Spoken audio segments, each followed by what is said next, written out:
Hello everyone, thought it was time to give you a little bit of an update. So what I'm going to do is ramble for quite a long time and deliberately make this something that is really unwatchable to anyone other than my regular viewers who have got used to my style and my rambling monologues. So it's really just, I'm just saying this to put people off at the very beginning rather than them wasting their time by sitting through something that is not going to appeal to them. Okay, so you're looking at the moment at my statue of Diogenes that used to be the stamp, the sort of logo for my YouTube channel, until I switched to the Ukrainian colours after the Russian invasion of the Ukraine. And I sort of at the time, I think I did anyway, mentioned that I was going to leave the colours up there so show my support for Ukraine until the time came when the conflict was resolved. Now, I'm not saying that it is going to be resolved in the near future, but I'm sort of half optimistic in a way that you might be seeing this chap again as the sort of flag for my channel. I'm becoming really disillusioned with YouTube though, and I have considered just stopping uploading videos. I'm not going to. I'm going to carry on in this style and this method of updating you on various interests that I have. So I'm not going anywhere. But yeah, I have been finding of late that YouTube just doesn't, it's ceasing to interest me to a large extent. Lots of channels that I used to watch have just disappeared for one reason or another. I suspect that a lot of people have been dissuaded from uploading videos because of the negativity that there is on YouTube, the sort of caustic comments and downright stupid comments as well that people get. That I'm sure that's putting a lot of people off.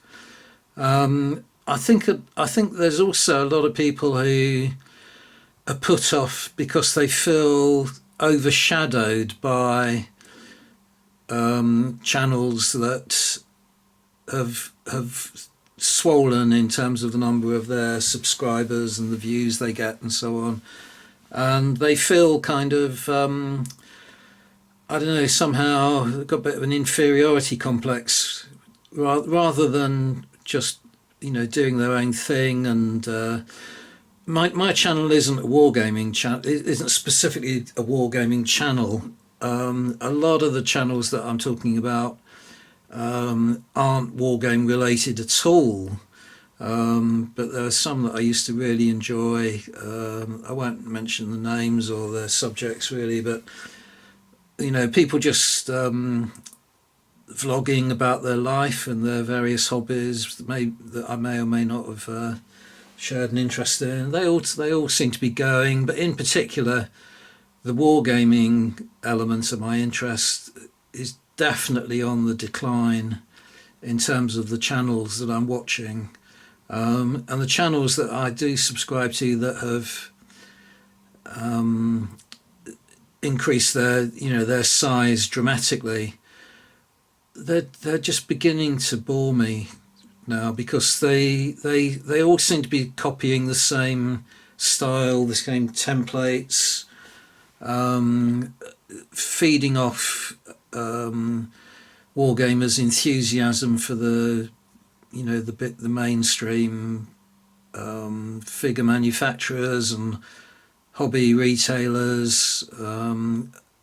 So getting clicks because they're talking about fashionable things to do with the wargaming hobby, and also boosting their income, boosting the monetization side of the hobby. I'm not criticizing that. I'm just saying it's not the road I have ever wanted to follow, and but it's definitely seems to be having a determining effect on the style and their output. And I would much rather be watching people who are genuinely just out there to share the hobby, share their enthusiasm. I don't care whether they haven't got theme tunes or fancy graphics, any of that kind of thing. I don't care if their videos are out of focus or the audio is bad. I enjoy listening to their own personal, attempts to relay their enthusiasm to me, and that's hopefully that is what my channel, is trying to do as well. But I think basically, I am kind of. I just feel I don't want to swim in that same stream as all those mainstream channels, the celebrity wargaming channels, and just feel that you become overshadowed by them, and there's less and less incentive to put videos up, especially if they do get, I don't allow comments, but if they do get dislikes, for instance. But the number of channels that I've seen,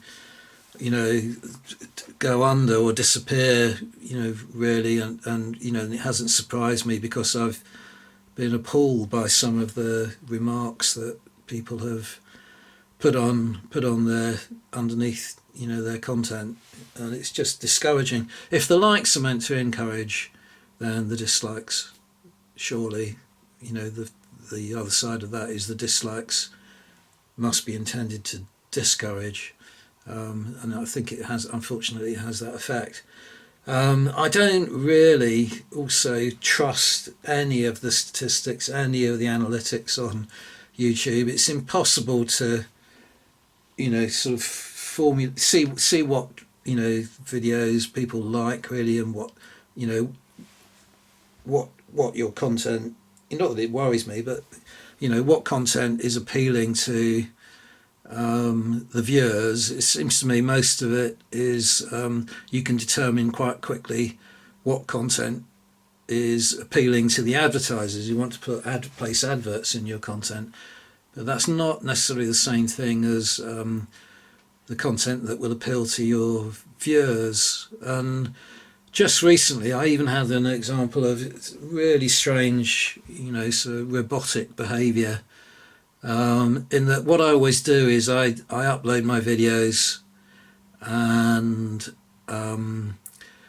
always upload them so that they're private. And once I'm happy that they've successfully uploaded, and I'm happy, that everything is there and it's neat and tidy, and that I'm happy with the thumbnail that it might have been given, all that kind of thing, then I will publish it.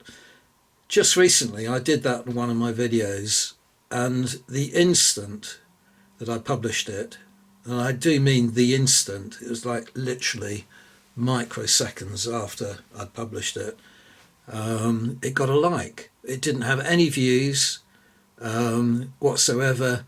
It got a like, and there was just absolutely no way that a human being could have liked that video. It was just it was a flash second. So it must have been some kind of bot doing it. But that draws, it raises the question: how can you trust any of the analytics? There are humans out there watching my videos. I've met a lot of them in the flesh. I know who some of them are.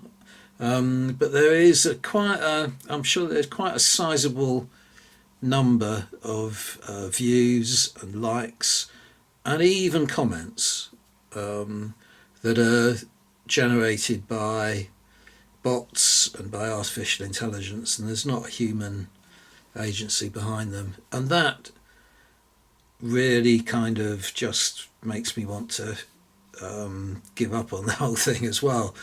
The other two things that I find very frustrating about YouTube is to do with my own nature. Really, one of them is that I just cannot compartmentalize anything. So it makes it really hard for me to actually talk on a very specific subject, or present a very short, pithy, concise video. I just can't do it. I will always go off on tangents. I will always see a connection between one interest and another and want to talk about both. So, like, to give you an example, I'm going to talk to you probably in about an hour's time about my trip down to Reading over the last couple of days and my visit to the wargaming show Warfare 2024. But tied in with that visit was, I had a really enjoyable day, not only at the convention, but also went across London and went down to Croydon and visited the cemetery and put flowers on my mother's grave and all that kind of thing. Really enjoyed that as well. But, the two things were connected together in my mind. I can't pull out the wargaming side of it and say that was the weekend and that's what I want to talk to you about. I had an equal amount of enjoyment revisiting Croydon for totally different reasons, and also the journey down and the journey back, both really awful train journeys. It does colour, or it can potentially colour your enjoyment of your time away if you find that it's just so difficult to get out of where I live in Plymouth and across to anywhere in the main part of the country. The trains were just appalling, with cancellations and delays due to points failures and people trespassing on the track, and shortage of staff, so trains were cancelled because there was no crew to man them. Really crowded, standing room only, and not just standing room only, but packed. The vestibules, and the corridors of the train were jam-packed. So that makes me want to, in the same breath as I'm talking about warfare, wants to make me talk about the considerations of how to get there, and the politics. The politics does come into it about what's happened to our national rail network, and whether the new Labour government will be able to do anything about it. I seriously doubt that they will. It also had a bearing on my experience with the NHS, because on that crowded train where I had to stand up in particular, my two principal health-related issues at the moment are my troubled prostate and a sore and painful foot that I have. Standing up for hours on end on a train, and also having absolutely no chance of being able to reach a loo, because the corridors were that crowded that there was physically no way of moving down the train. All had a bearing on on that experience, that travelling experience as well. So I could go off on another tangent about the NHS and the problems with the NHS, and I'm have a firm opinions on how it could be reformed. They don't correspond to either the Tory or the Labour government's policies in what they want to do, what they consider to be reforms in inverted commas. But I'm not going to go into that here. But it's just another example about how I just cannot compartmentalise and talk about one thing.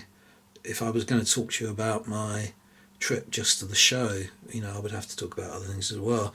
So that's another reason why I find YouTube frustrating and sort of often want to just give up on it. The other problem that I have as well is to do with my nature is that I realise now that I just don't think, my mind doesn't work in a kind of linear fashion. It can do. I can apply deductive reasoning to problems, and I can follow steps and processes and so on.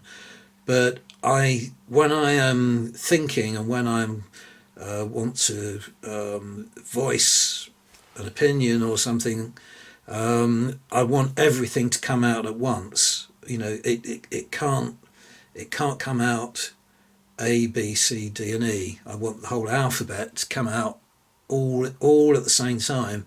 And thinking about it now, I think that's why I like things like Kerouac, who I've spoken to you about before on my channel. It's why I like spontaneous prose and flow of the sort of flow of prose, rather than having a very structured form to something I'm reading. It's why I like paintings that tell a story, because you get the story. Something like William Dyce's painting of Pegwell Bay, which is one of my all-time favourite paintings. It's not actually called Pegwell Bay, it's called something like Pegwell Bay, A Recollection. I think it's October the 25th, 1858, something like that. It's the full title. But anyway, you look at the picture, and just depending on where your eye goes on the picture, you're seeing symbolism, you're seeing different stories being told all at the same time. It just hits you all in one wave. And I think ideally that is the way I would like my YouTube content to come out, so that this I could get everything out there to you in 2 minutes rather than 2 hours. But obviously, with this platform and that kind of format for the way I'm trying to express my feelings about something, this is the best I can do. And I think that is the main reason why I'm going to carry on with YouTube, and would encourage others to as well, is it's the best that we've got. Don't try and compete, don't try and just do your own thing, come across as your own channel. Don't worry if you're not getting views. The number of people who are actually appealing for views and subscriptions and so on, don't worry about it. If people don't want to watch, they won't. If they do want to watch, they will. So yeah, and the final thing about YouTube that I really value, and I'm going to come back to this at the end, is that I have made some genuine kind of contacts through it now. Not just people that you recognise their face when you go to a war game show, but other people who you genuinely connect to. And in particular, Warfare this year, I was very lucky to meet David from Zen Miniature Painting. I might be Zen Miniature Painting Studio. But anyway, you'll know who he is if you subscribe to his channel. He knows who he is, and he stopped off in the UK with his wife on their way from America, Washington State, America, on their way to Greece. They stopped for a few days in the UK, and we arranged to meet up at the show, and what a great time we had. But more on that later when I talk about the show. So going to give you a little bit of an update on what I've been up to and so on. I had an outing about a month ago in Plymouth, but across the Sound, and visited Drake's Island, which I had never been to before. They've been organising trips over there for about the last 3 or 4 years, but my sister was down in Plymouth, and we were wondering about things to do that we haven't already done, and that came up as a possibility. So she paid for my ticket over there. I was really grateful for that. It was a sort of early birthday present, and really, really fascinating island. There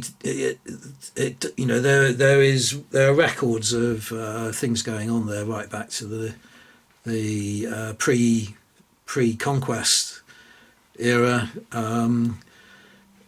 but most of the remains on it now, the oldest remains on it now, I think, are probably Tudor, but the bulk of what's on there is Victorian and later, so dating to the period of the Palmerston forts and so on, of the Victorian era.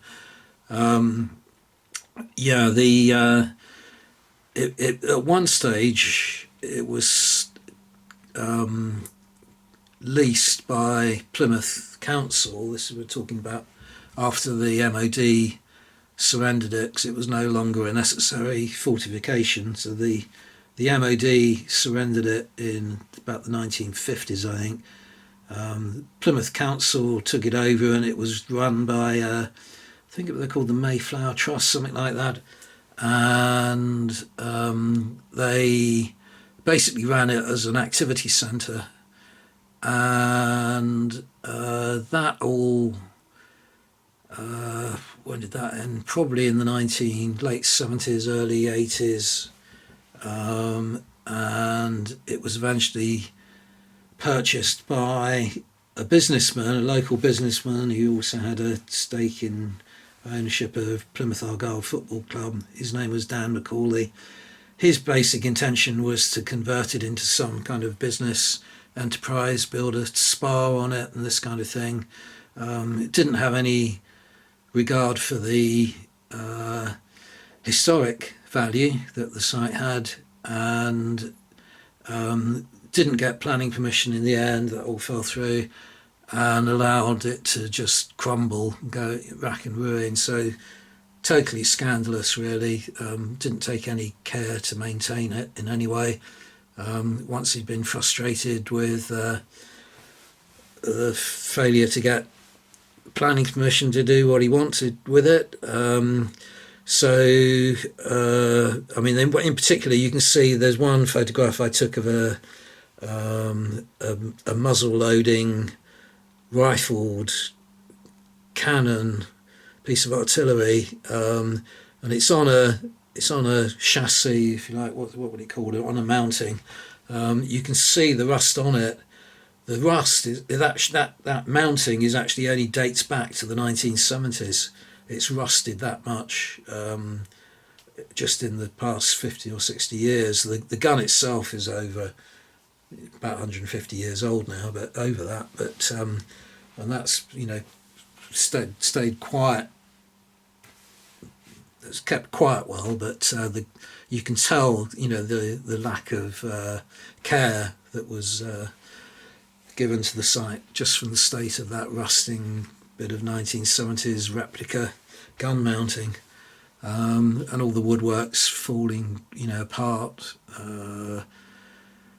overgrown brambles and bushes and and so on. It's in a very sorry state. And the current plans are it's now been bought up by another business partnership who do want to put some kind of hotel on it, but they've also got sort of parallel schemes to make it into a bit more of a tourist destination. So it will allow them to showcase the really interesting military side of the island. But yeah, really interesting place to go across to. I can recommend it if you're ever in Plymouth, purchasing a ticket to go on an organised trip. And the guide, well, there was only about 9 of us on the day that I went, and the guide was just fantastic, really excellent guide, and very entertaining, very knowledgeable about the subjects. And because we were such a small party, we managed to get around a few places that he wouldn't have been able to take a larger party, because some of the corridors are so pitch black and you need a torch to get down them and so on. What else been up to? Making a few purchases, so let me show you some of those. Okay, so been using eBay quite a lot recently to buy things. Where have they got to? I've got some figures you might want to see.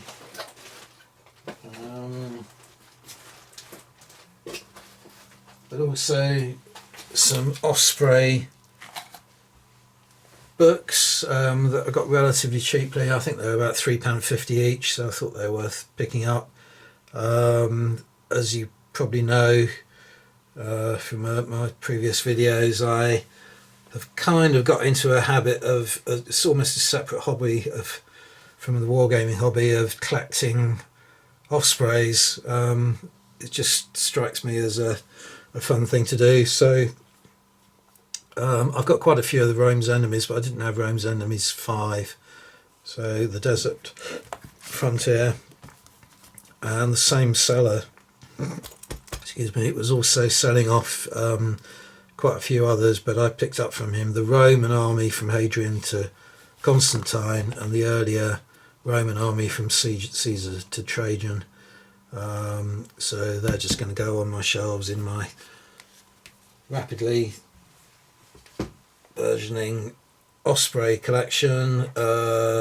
Trawling around, I can't remember as well what the other figures I just said I bought from. Oh, yes, I've shown them to you before. The Flags of War Highlanders, so I won't be showing those again. But I also picked up these. They were going slightly cheaper than the trade price.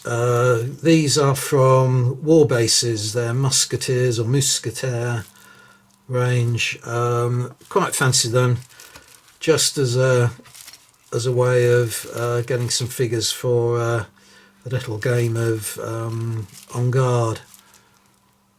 So they were quite nice. And trawling around charity shops as well. Unfortunately, the charity shop books that I haven't shown you recently just have disappeared onto my bookshelves, and can't find them to show you. But the one I'm reading at the moment is this Monuments of Central Asia, which is a guide to the archaeology, art and architecture of Turkestan. But it really covers that whole area from China right across to Iran,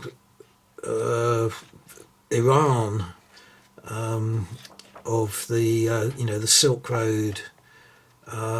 It's not a particularly easy read, mainly because the history isn't an easy to understand. There's just so much change and variation with civilizations rising and falling, and nomadic tribes marauding across, and they're all building and destroying monuments as they go.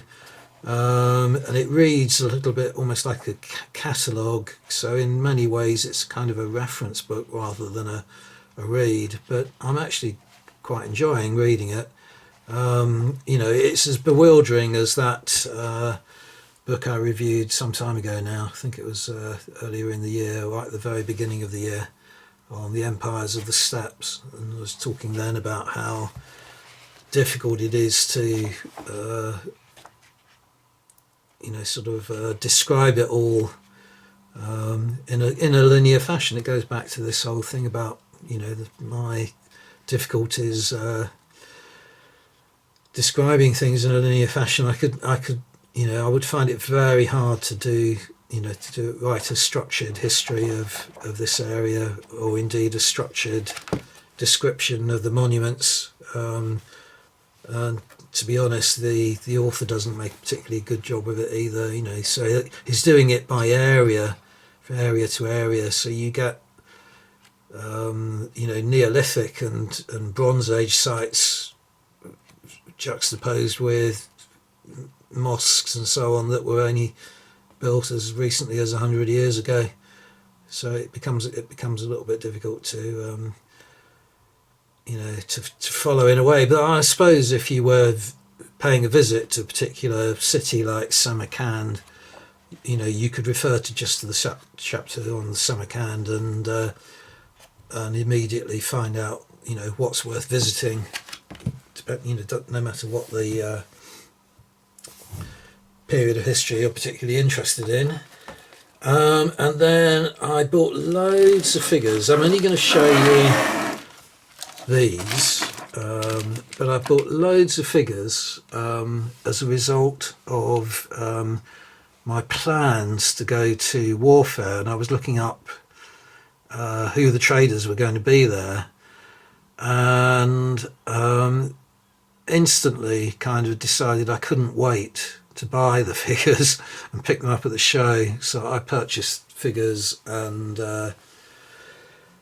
just got them in advance. So I bought quite a lot of stuff from Redoubt, who now sold through Grubby Tanks, and Grubby Tanks would have been there, and he would have quite happily sold me the figures to pick up at the show. But I just thought I'll buy them and get them to post them to me.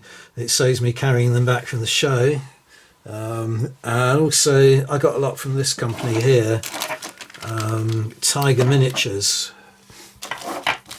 Now they are a really interesting company who I'd never heard of before, but they did two particular, right, they do lots of offbeat, not kind of mainstream wargaming fashionable periods.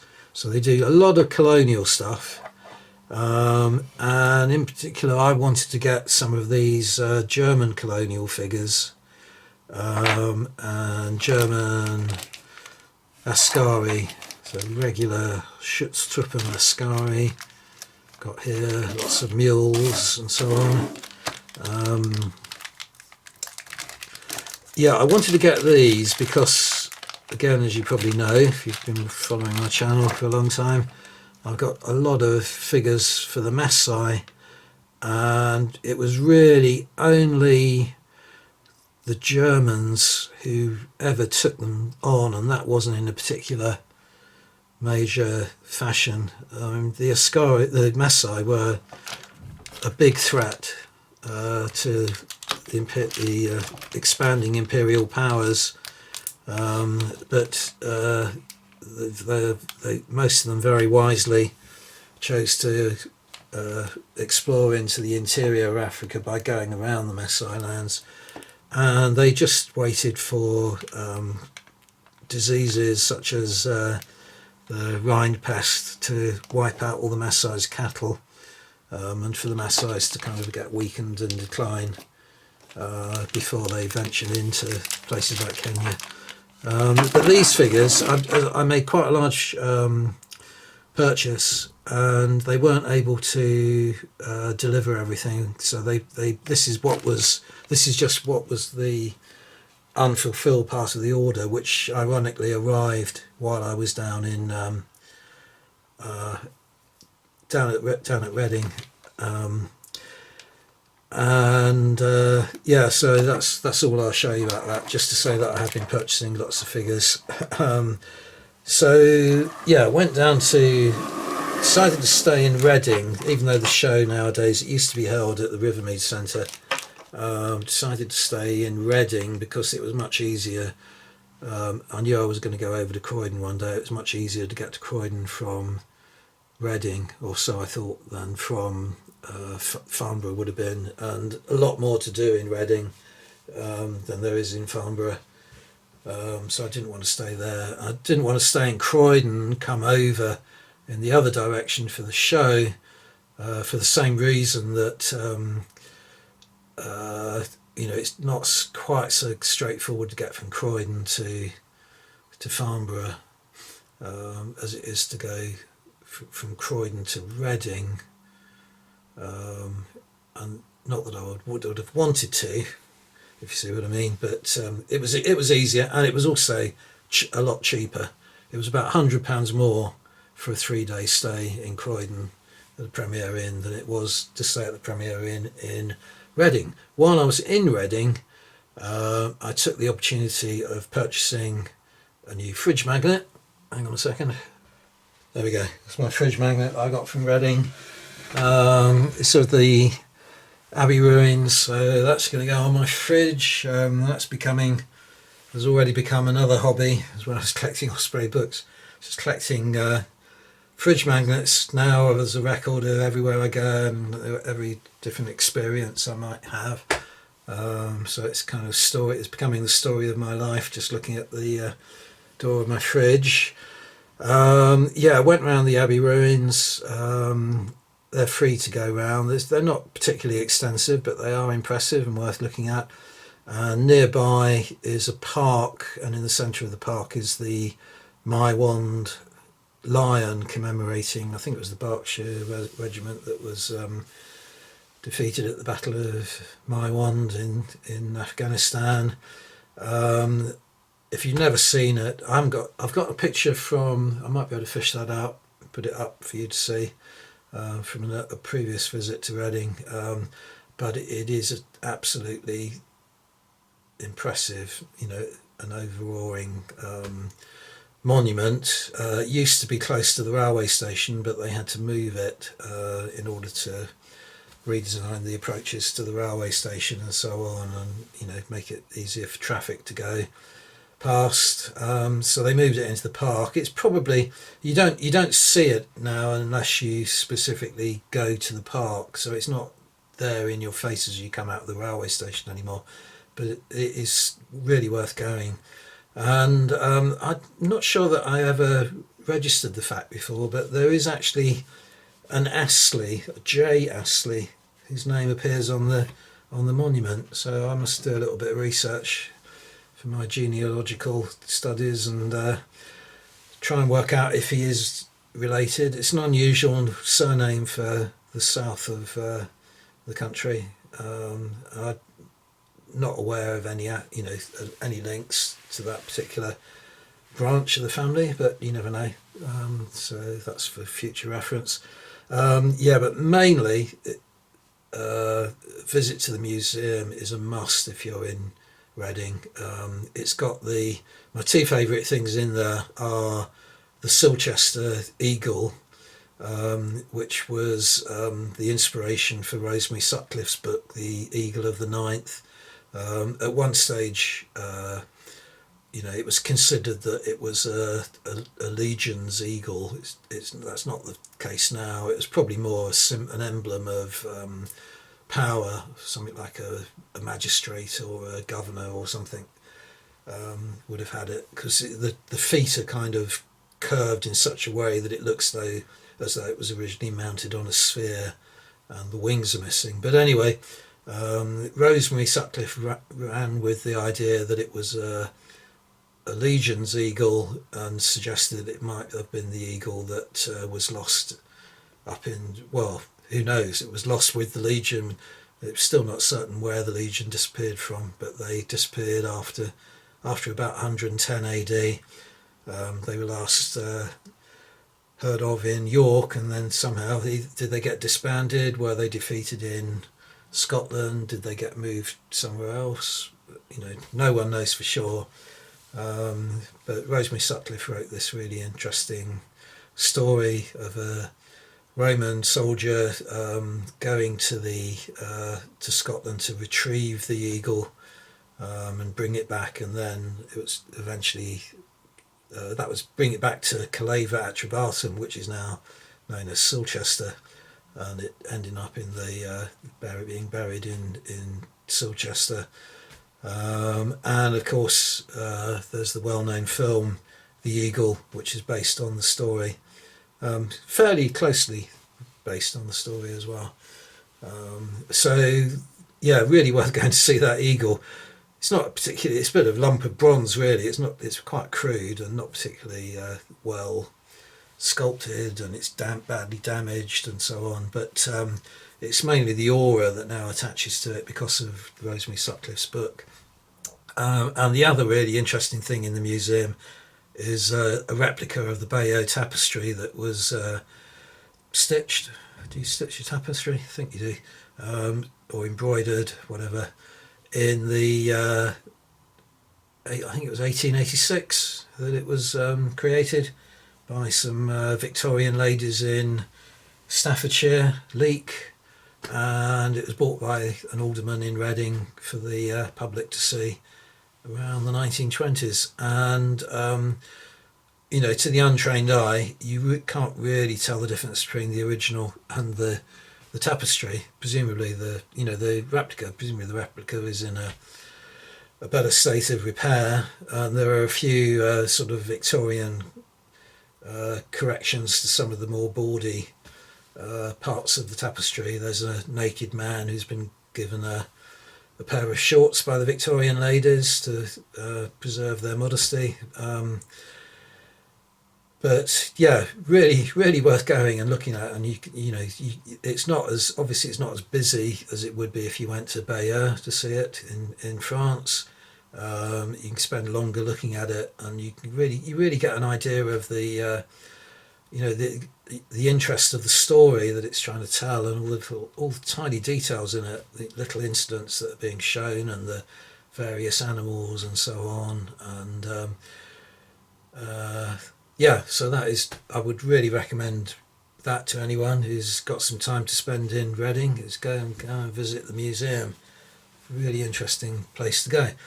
Anyway, so yeah, I also went to Croydon. Didn't take any pictures of that. I don't think you probably wouldn't want to see pictures of I mainly spent my time in the cemetery, but it's really comforting, nice time, because the cemetery is right beside the road where I grew up as a child, and the primary school that I went to is on the other side of the cemetery.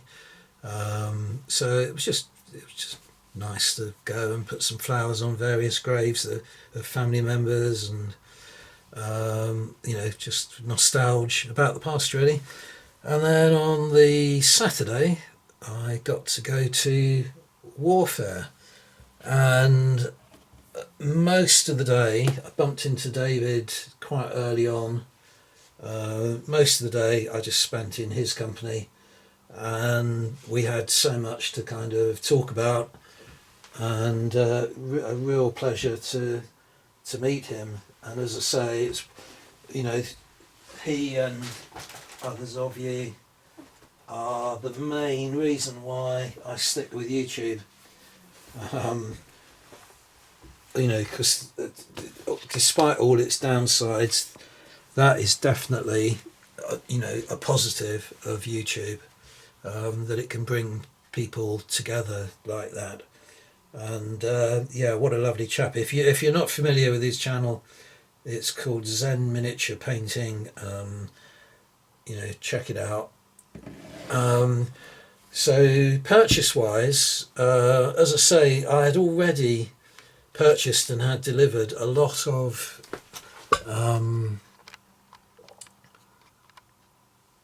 figures. I would have bought some more figures, but there were a number of reasons why I didn't. In the case of Tiger Miniatures, I didn't see the point of buying more figures when I was still waiting for my previous order to be completed. Um, if those figures that I just showed you had arrived a couple of days earlier, I probably would have spent a bit more money with them, and I certainly do intend to make future purchases from them. The other thing, there was no point in me buying any more Ridout for the time being, although I'm probably going to have to do so before he retires, because he's planning to sell the ranges on. But if he doesn't get a buyer, they're just Ridout is just going to disappear from the market. So probably next year I'll have to stock up on things prior to its disappearance. Yeah, and the only other figures I was thinking of getting, this is another thing about war game shows now, is that companies often just physically can't manage to take their entire stock to shows. And I was thinking about getting some front rank 7 Years War figures, and front rank now sold through Gripping Beast, and Gripping Beast only took medievals and Napoleonics, which are the big sellers from front rank. So it didn't disappoint me totally, because it was only going to be almost like an impulse buy. I was considering doing it, but if they weren't there, didn't matter. When I eventually get around to beginning the 7 Years project, then I can get them then. And the other thing that I definitely was intending to get, which they didn't have there, which surprised me, was that there was they were flagged as being Perimetals, but they weren't actually Perimetals. They were the company that sell Perimetals at shows. I can't remember what the name it was, but anyway, I thought I was going to be able to pick up the Duelist set, which has only recently been released. So the Napoleonic period.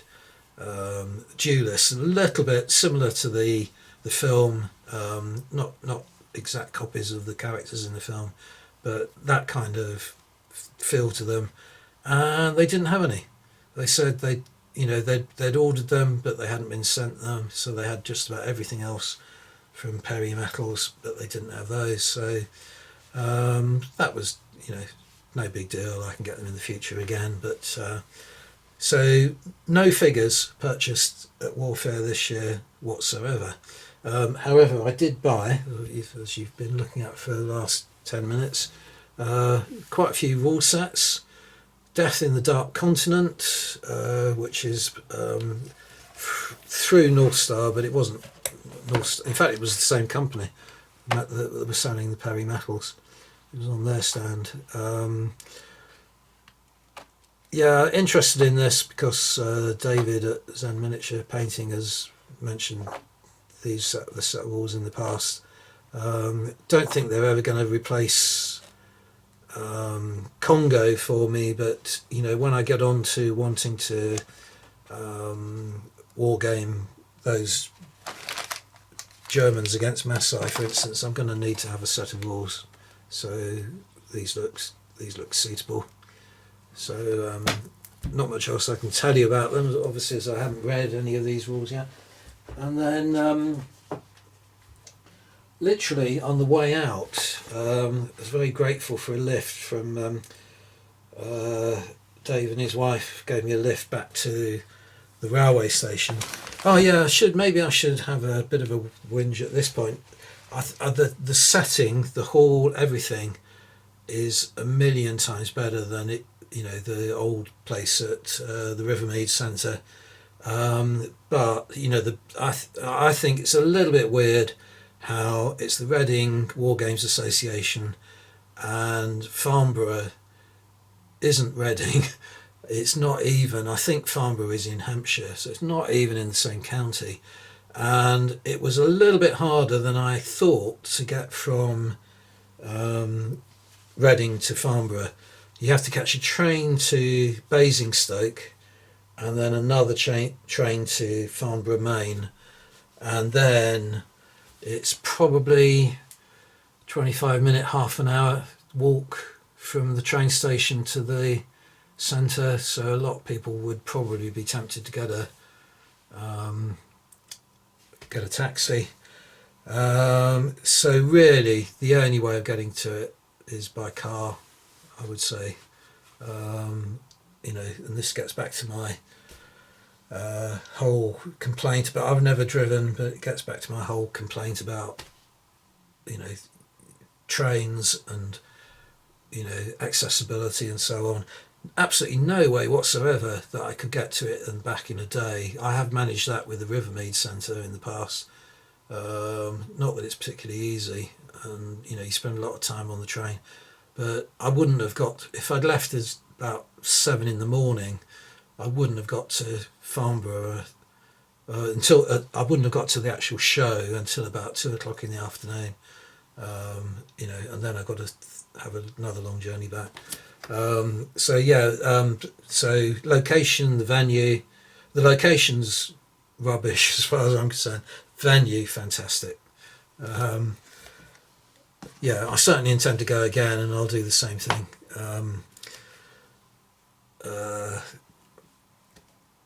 Same thing as I did this week, and stay up there and have a little bit of a mini break up in the south of England, southeast of England. On our way out, David actually spotted a number of books that he thought I would be interested in. I certainly was. This is on the Caliber Books stand. Mad Dogs and Englishmen, Wargaming India, 1798 to 1859 by John Sutherland, and the supplement, which was the thing that mainly caught my eye, which is Mad Dogs, Moguls and Mahuatas. So you don't get that many books about wargaming the Moguls, and indeed a lot of the figures in here are the old Bearsden range. I spotted, it's one of the things he talks about in here is the lack of figure availability, but a lot of these figures are ones that I have, including, there's a photograph in here somewhere of the Indus miniatures elephant that I painted up this year and showed you. I'm probably not going to be able to find it now, and it doesn't matter if I can't.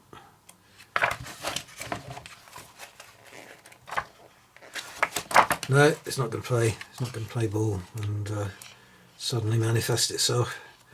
But yeah, some lovely eye candy in here, and even if I don't like the rules, and I'm not sure that I am going to like the rules, but there are, this is mainly scenarios, so I could play another set of rules like, I don't know, Lion Rampant or The Men Who Would Be Kings or something like that, and adapt the scenarios for that.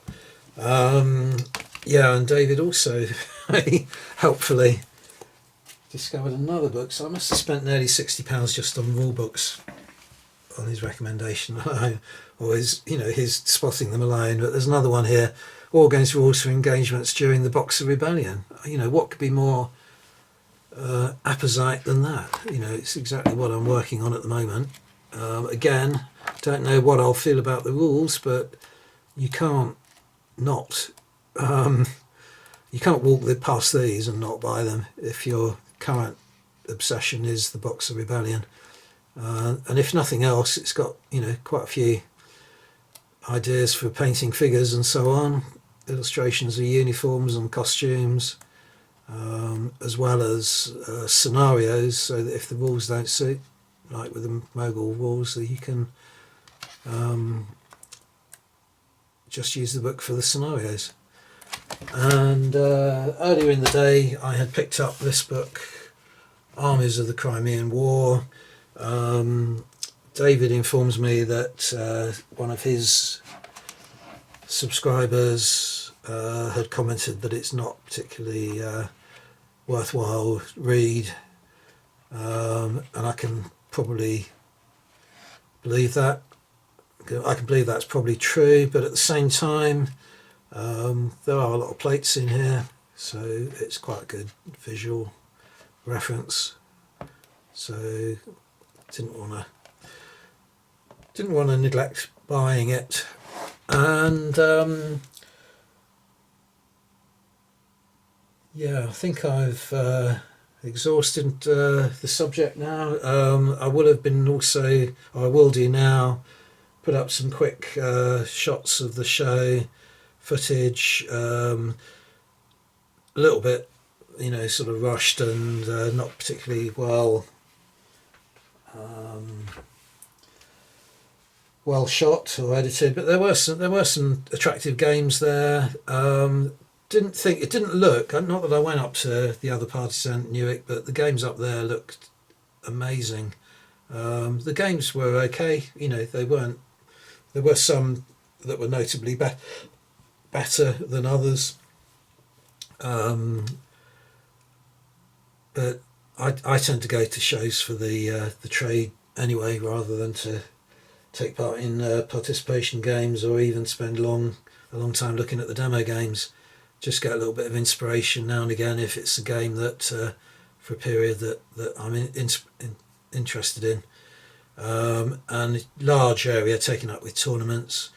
I also took up, I thought it'd be a nice idea to take up a lot of figures that things like little freebies you get, giveaways and so on. That, I mean, the main companies that tend to do that are Warlord and Wargames Foundry, and you often get figures that don't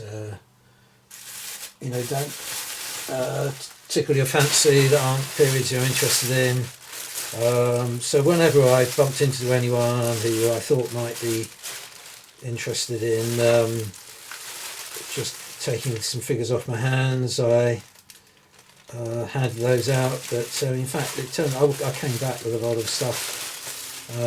I gave some sprues of bolt action figures that have been sent by Warlord for a totally unrelated purchase. So I gave those to the tournament organiser of the bolt action tournament. He said he would give them to the wooden spoon.